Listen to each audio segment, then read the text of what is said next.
चलो आराम से बैठ जाते हैं। पीठ की हड्डी सीधी, आंखें बंद, चेहरे पे मुस्कुराहट।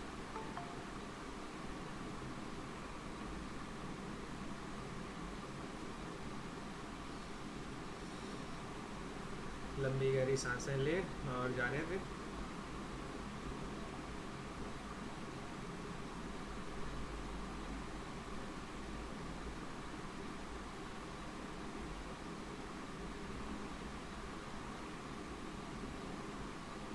ओंकार के लिए सांस लेंगे।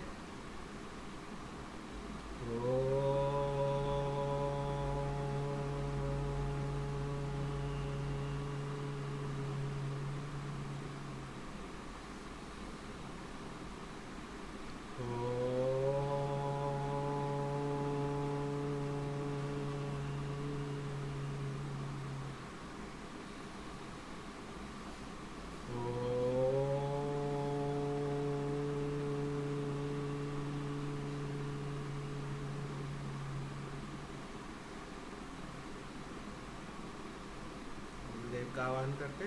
गुरुर्ब्रह्मा गुरुर्विष्णु गुरुर्देवो महेश्वरः गुरुर्साक्षात् परब्रह्म तस्मै श्री गुरवे नमः। तस्मै श्री श्री गुरवे नमः।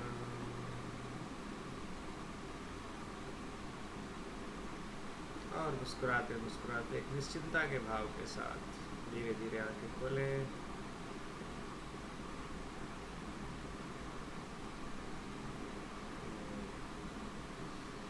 बड़े हो गए हो, कैसे हो भाई?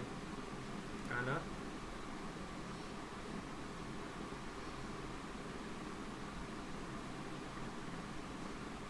म्यूट है तुम्हारा? चलो थोड़ी देर में बात करते हैं, अभी स्टार्ट करते हैं। हाँ, तो अभी हम लोग क्या शुरू करने जा रहे हैं? गीता जी के ऊपर हम लोग लास्ट 2-2.5 साल से चर्चा कर ही रहे हैं। 3 साल हो गए अभी तो, आज सितंबर में स्टार्ट किया था। 3 साल हो गए, 3 साल से चर्चा कर रहे हैं। तो सब आप एक्सपर्ट हो गए हो गीता जी के। तो एक्सपर्ट को हम थोड़ा इस बार मार्केटिंग टूल्स देंगे कि और लोगों को प्रचार कैसे करना है, ठीक है, लोगों तक गीता जी कैसे पहुंचानी है। तो उसका तरीका क्या है कि भगवान शंकर और विष्णु इन दोनों ने ही कथाएं बताई है। कथाएं अलग अलग तरह की कही हैं कि गीता के हर अध्याय का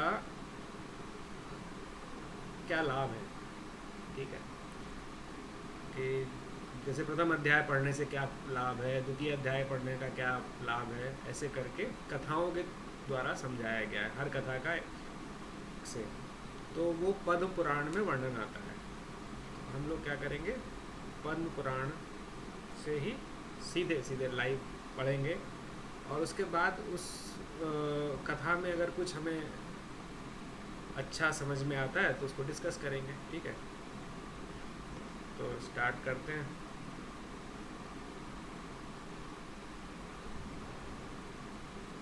तो मैं धीरे धीरे पढ़ूंगा, अगर बहुत धीमे लगे तो बता देना। तो स्टार्ट किया है। लक्ष्मी जी ने भगवान से पूछा कि भगवान, आप संपूर्ण जगत का पालन करते हुए भी अपने ऐश्वर्य के प्रति उदासीन होकर जो इस क्षीर सागर में नींद ले रहे हैं उसका क्या कारण है? तो भगवान बोले, मैं नींद नहीं लेता हूँ, अपितु तत्व का अनुसरण करने वाली अंतर्दृष्टि के द्वारा अपने ही माहेश्वर तेज का साक्षात्कार कर रहा हूँ। देवी, यह वह तेज है जिसका योगी पुरुष कुशाग्र बुद्धि के द्वारा अपने अंतःकरण में दर्शन करते हैं तथा जिसे मीमांसक विद्वान वेदों का सार तत्व निश्चित करते हैं। यह माहेश्वर तेज एक अजर प्रकाश स्वरूप आत्मरूप रोग शोक से रहित अखंड आनंद का पुंज निष्पन्द तथा द्वैत रहित है। इस जगत का जीवन उसी के अधीन है, मैं उसी का अनुभव करता हूँ। देवी, यही कारण है कि मैं तुम्हें नींद लेता सा प्रतीत हो रहा हूँ। लक्ष्मी जी ने कहा, ऋषिकेश, आप ही योगी पुरुषों के ध्येय हैं, आपके अतिरिक्त भी कोई ध्यान करने योग्य तत्व है, यह जानकर मुझे बड़ा कौतूहल हो रहा है। इस चराचर जगत की सृष्टि और संहार करने वाले स्वयं आप ही हैं। आप सर्वसमर्थ हैं। इस प्रकार की स्थिति में कोई भी यदि आप उस परम तत्व से भिन्न हैं तो मुझे उसका बोध कराइए। भगवान बोले, प्रिय, आत्मा का स्वरूप द्वैत और अद्वैत से पृथक, भाव और अभाव से मुक्त तथा आदि और अंत से रहित है। शुद्ध ज्ञान के प्रकाश से उपलब्ध होने वाला तथा परमानंद स्वरूप होने के कारण एकमात्र सुंदर है। यही मेरा ईश्वरीय रूप है। आत्मा का एकत्व ही सबके द्वारा जानने योग्य है। गीता शास्त्र में इसी का प्रतिपादन हुआ है।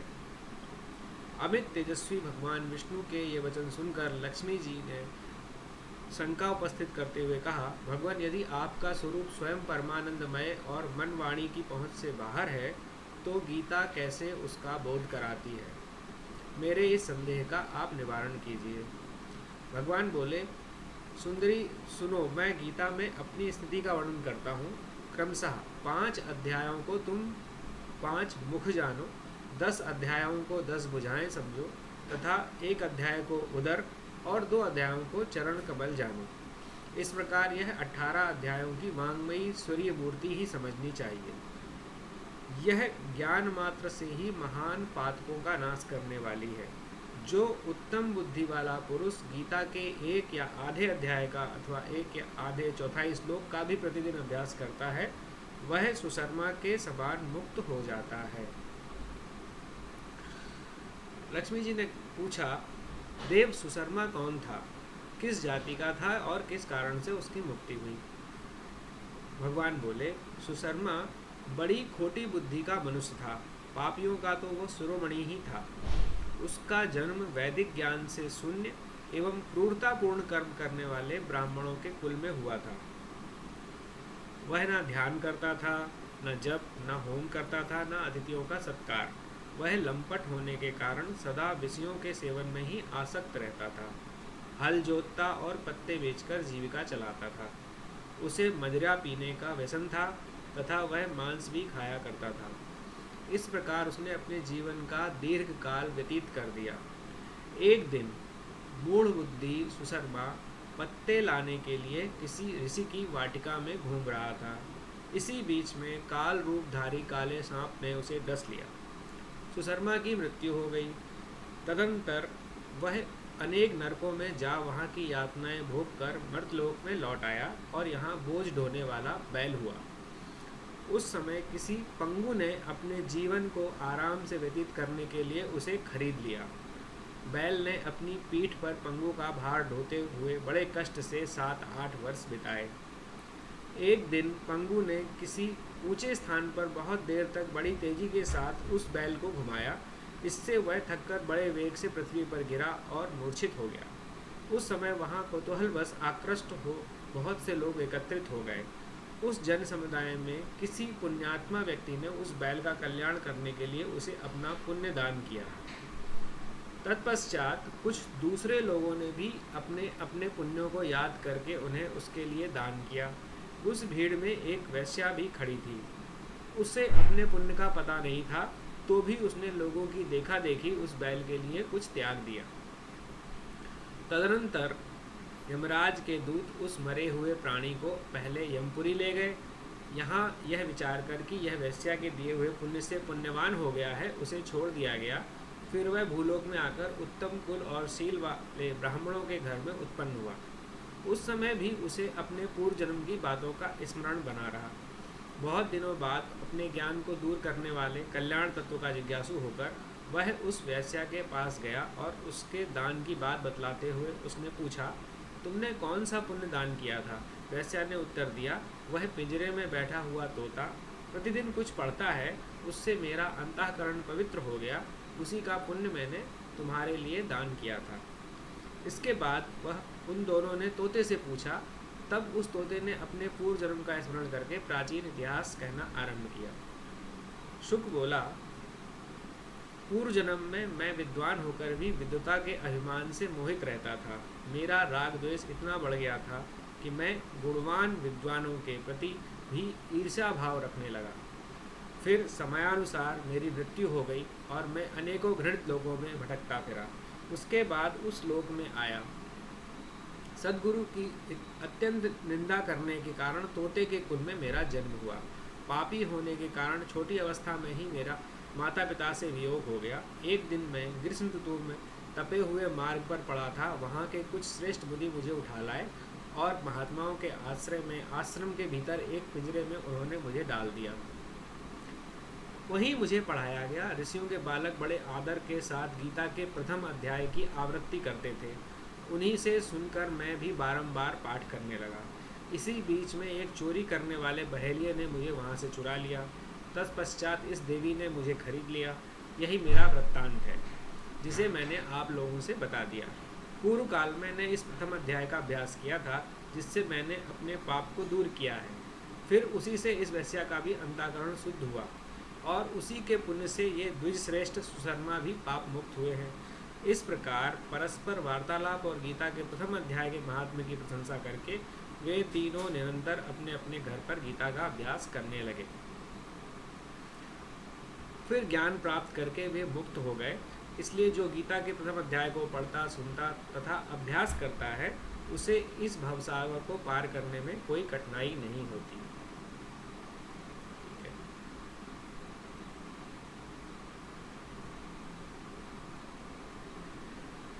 सॉरी, मैं शेयर करना भूल गया था, कोई बात नहीं। कहानी सुनाई दी, समझ में आई सबके? समझ में आ गई ना? कुछ तेज तो नहीं पढ़ रहा था मैं? ठीक, चलो अभी हम लोग थोड़ा समझते हैं कि हुआ क्या। सबसे पहले 3-4 इसमें अलग अलग पॉइंट है समझने के। पहले क्या बताया कि भगवान विष्णु भी किसी का ध्यान कर रहे हैं। लक्ष्मी जी पूछ रही हैं उनसे, तो बताते हैं कि मैं अपने ही ध्यान में है वो, एक तरह से आत्मा के जो ध्यान की बात कर रहे हैं उसमें। फिर उसके बाद बताया कि एक कथा उन्होंने बताई कि कैसे कि जैसे सुशर्मा, उन्होंने पहले गीता का नाम लिया कि गीता के थ्रू इस बात को समझा जा सकता है कि कैसे जिस तत्व का वो ध्यान कर रहे हैं उस तत्व को गीता के द्वारा जाना जा सकता है। तो लक्ष्मी जी ने क्वेश्चन किया कि भाई जो तत्व जानने के परे, मतलब आत्मा के को समझने के लिए आपको उसके बुद्धि के परे जाना है, तो उसको कैसे किसी चीज़ को पढ़ के कैसे जान सकते हैं? बड़ा अच्छा प्रश्न है। फिर उन्होंने कहा कि जैसे सुशर्मा ने जाना था वैसे ही जानेंगे। तो सुशर्मा ने कैसे जाना था, कौन था, ये प्रश्न आया। तो सुशर्मा की कथा आई। अब ध्यान देने योग्य बात क्या है कि उन्होंने, भगवान ने देखो क्या बताया, कौन था सुशर्मा? एक ब्राह्मण था जो कोई भी अच्छा काम नहीं करता था। ठीक है, तो इसमें ये समझने की बात है। फिर लक्ष्मी जी ने भी पूछा, अगर किसी के मन में सवाल आए कि उसकी जाति क्या थी, तो ये जो पुराण जब लिखे गए हैं उस समय पे है कर्म जाति को रिप्रेजेंट करते थे। ये आज के समय का नहीं है कि जाति का जो मतलब है उस समय का है जब कर्म रिप्रेजेंट करते थे। तो किसी की जाति पूछना या मतलब किसी के कर्म पूछने की बात हो गई कि वो क्या काम करता था, ये बात हो। तो उस तरह से उन्होंने बताया कि वो जन्म तो उसका ब्राह्मणों के कुल में हुआ था, लेकिन करता वो खेती बाड़ी था और पत्ते बेचता था, मतलब एक तरह से जंगली जैसे जीवन जी रहा था और बाकी कोई भी धर्म का काम नहीं कर रहा था जो करना चाहिए उसको। फिर ऐसे ही करते करते वो जब मर गया, मरने के बाद वापस दोबारा जन्म हुआ उसका एक बैल के रूप में।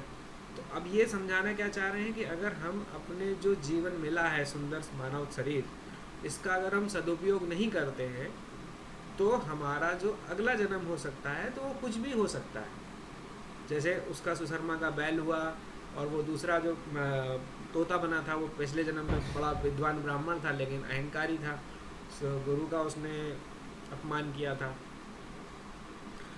तो अब उस अवस्था में उसका क्या सिचुएशन है कि पहली चीज़ हमें ये समझ में आए कि जो शरीर हमें दिया गया है उसका हमें सदुपयोग करना है। नंबर 1, सदुपयोग क्या होता है कि जो भी हम जिस स्थिति में भी पैदा हुए हैं उस स्थिति में बेस्ट क्या कर सकते हैं। अगर वो जैसे ब्राह्मण कुल में पैदा हुआ था उस समय के हिसाब से, तो उसको पढ़ाई लिखाई करके धर्म का प्रचार करना, ज्ञान बांटना, है ना, लोगों को सही रास्ते पे लाना, ये उसका मेन काम होना चाहिए था। वो कर क्या रहा था, खेती बाड़ी करके पत्ते उत्ते बेच रहा था और उल्टे सीधे काम में लगा। दूसरा था तोता जो था ब्राह्मण लेकिन पढ़ने लिखने के बाद भी उसको अकल नहीं कि वो गुरु का अपमान कर रहा है, ज्ञान का अहंकार होकर के उसे बात का ध्यान ही नहीं दे रहा है कि ज्ञान क्या हमें सीख रहे हैं, जो हमारे शास्त्र है हमें सिखा क्या रहे हैं, उस बात पे उसका ध्यान नहीं।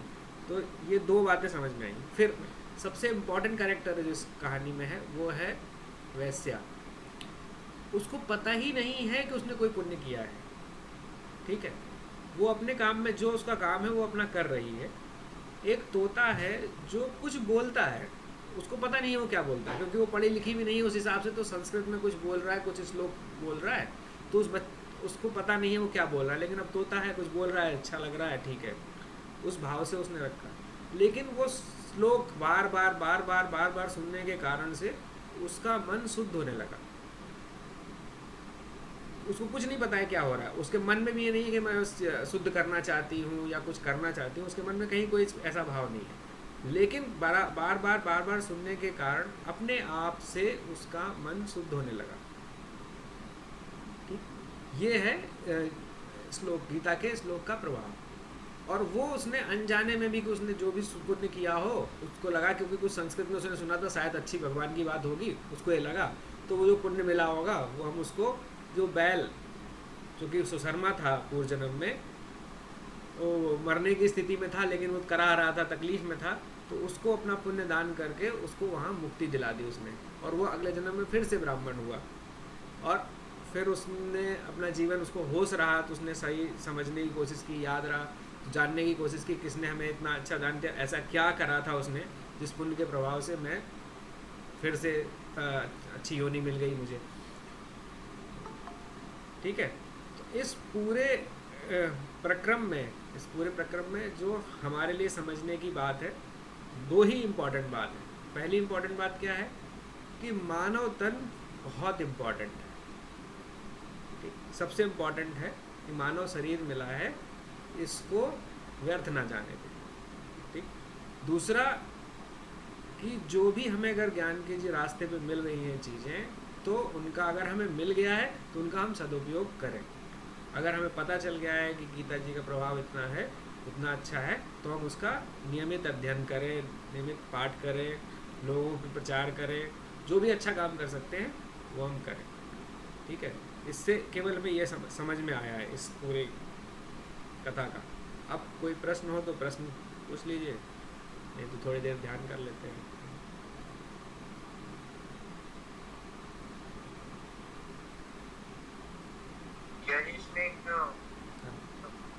जैसे वो पुण्य दान कर रहे हैं, है ना, मतलब पुण्य दान कर रहे हैं, जैसे ब्लेसिंग्स दे रहे हैं, मतलब जो भी, हाँ, तो फिर मतलब जैसे कि हम लोग क्या, मैं ही देखता हूँ सारे जानवरों को देखते हैं, ये सब पीड़ा होती है, तो उसमें ऐसा कर सकते हैं कि कुछ आए इच्छा तो वो कर दे, तो एक ही पुण्य बार बार दान कर सकते, कि ऐसा नहीं एक बार दान कर दिया तो वो खत्म हो गया, दोबारा नहीं कर सकते उसको?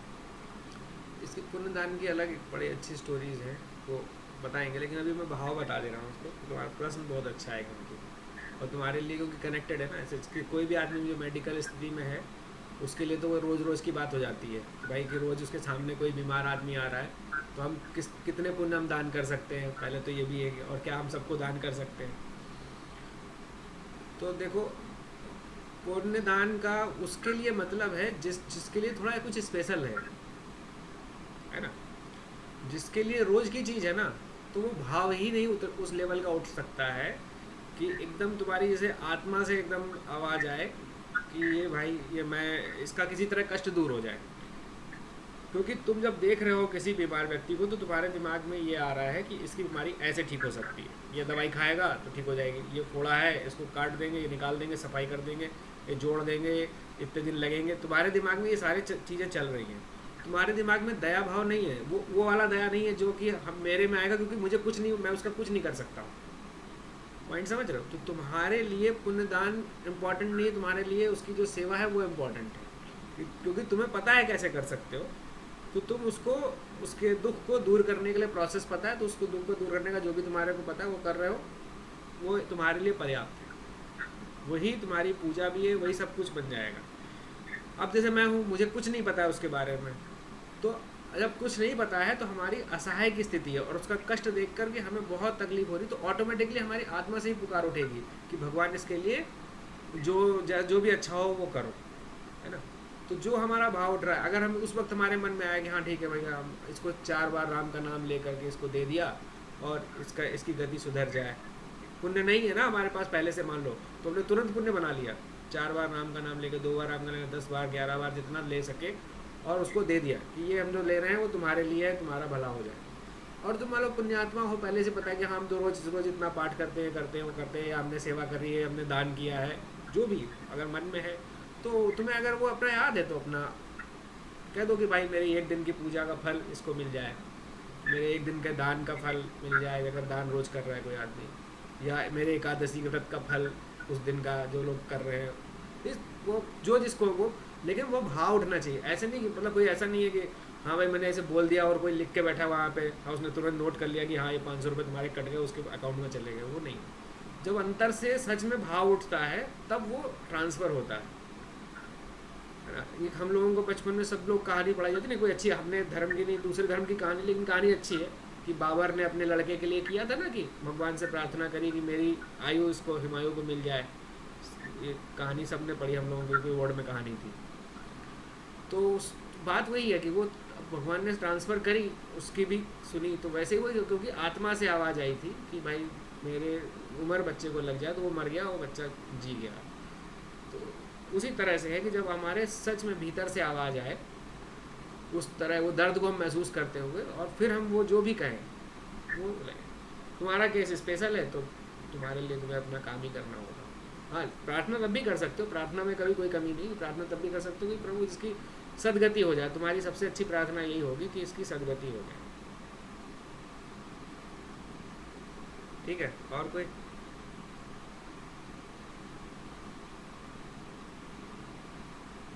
नहीं, चलो।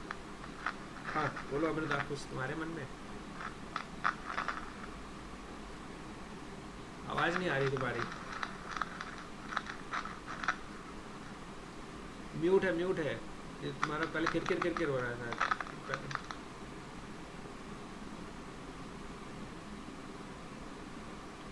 आवाज़ नहीं आ रही है, उसको हटा लो, जो कान में लगाया है ना उसको हटा के बात कर लो। हेलो। हाँ अभी आई, बोलो। मैं ये कह रहे थे कि सबके पुण्य तो लोग उस समय के लोगों के अच्छे थे, हम लोग के पुण्य अच्छे हैं, तो हम लोग कहेंगे तो हो जाएगा, मेरा पुण्य उनको लगेगा। नहीं नहीं, इसीलिए इस, हाँ तुम्हारे क्वेश्चन जो तुम सोच रही हो ना, इसीलिए उसमें देखो किसका पुण्य काम आया, वो दिखाया गया, वो कैरेक्टर ही दिखाया गया जिसने जीवन में, उसको पता ही नहीं है उसने पुण्य किया है।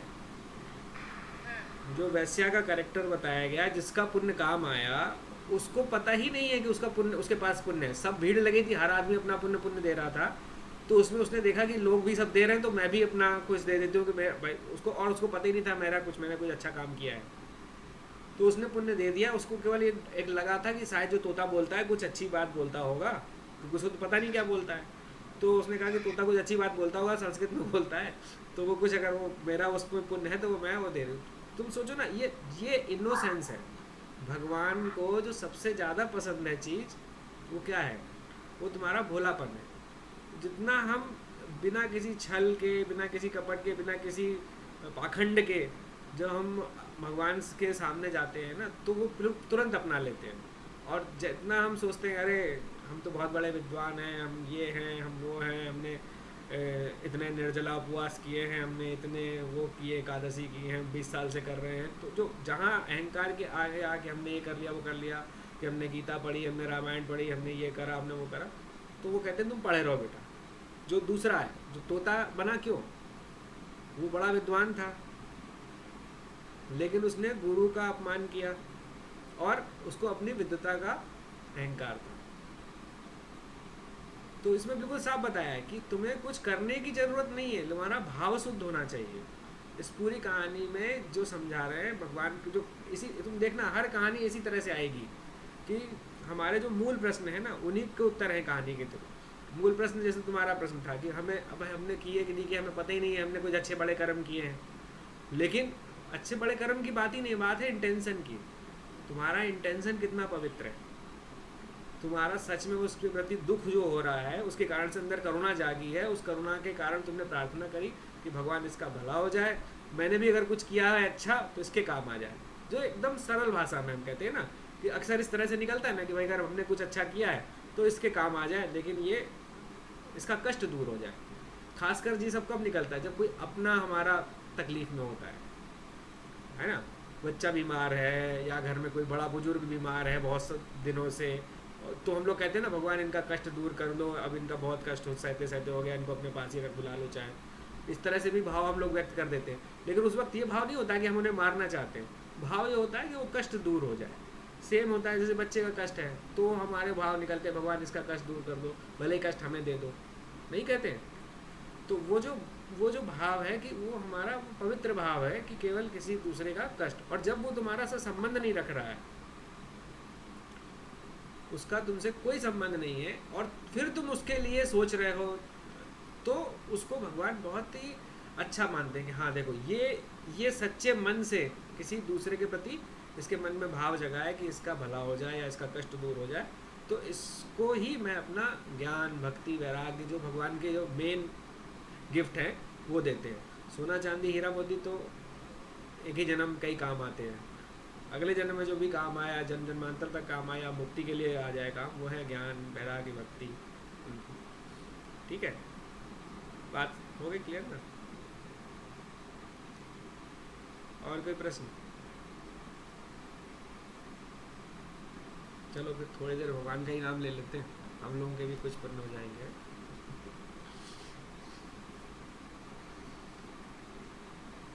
आराम से बैठ जाते हैं।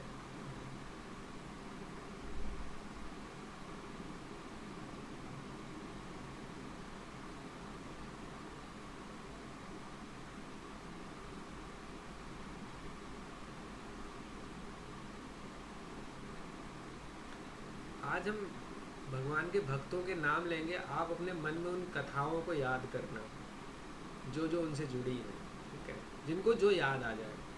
जैसे भगवान के बहुत प्यारे भक्त हैं नारद जी, उनसे जुड़ी जो कथाएं याद आए तो मन तो फटाक से सोच लेता है ना। तो देखिए सोचिए मन से नारद जी के विषय में। ध्रुव,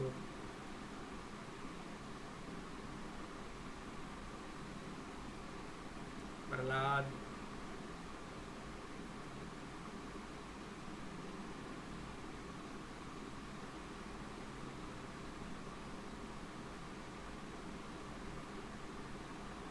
अगस्त्य,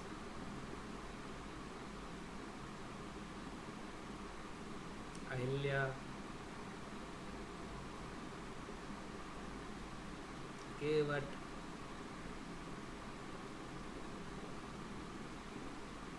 सबरी,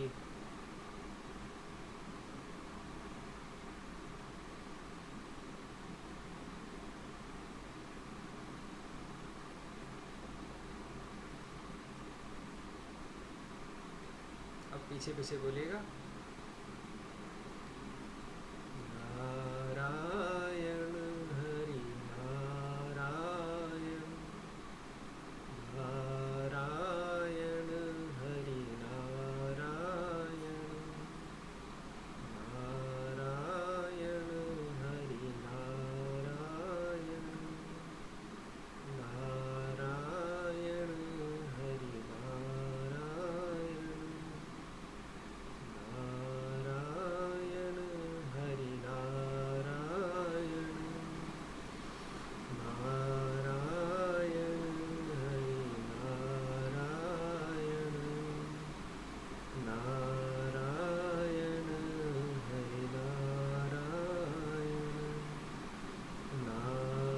नारायण हरि नारायण, नारायण हरि नारायण।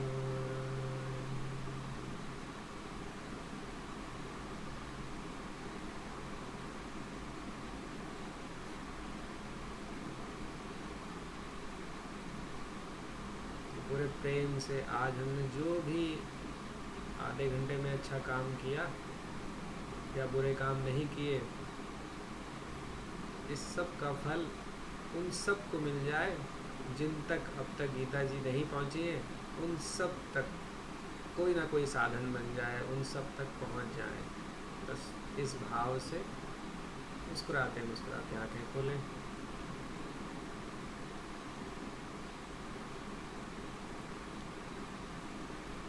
अभी जो मैंने नाम लिए थे उनमें से कोई नाम किसी को नहीं पता है तो आप लोग गूगल कर लीजिएगा। ठीक है, कल फिर मिलते हैं। जय गुरुदेव।